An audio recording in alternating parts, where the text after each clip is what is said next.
am Dyan. I'm a mother of two. I have two kids, 7 and also 4 years old. I am actually a freelance designer. I have my own little business where I actually design shawls, stationery. So I'm technically a work-at-home mom, so I'm very used to being at home and working at my own timing. I actually discovered Thermomix through Instagram. I'm an active user of Instagram and I've been seeing it all over the place. I've always been sharing about cooking on my Instagram. So it's something that came naturally to me to actually share about what I do and also what I cook for the day. So when my friend told me that I should just try becoming an advisor, I thought, why not?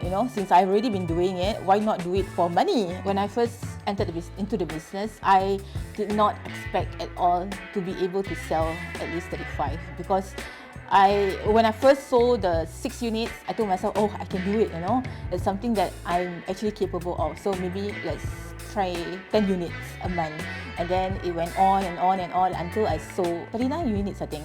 And then 63 units, and then I just broke another world record. So it's a favorite moment because it's something that I challenged myself. It's something that I never thought I could do, but managed to. If you are a current customer or you are someone who is considering the Thermomix, you are curious about being an advisor, why not join, during the Zoom briefing and stuff like that and hear what Thermomix has got to offer. Okay, because I think that session is really useful.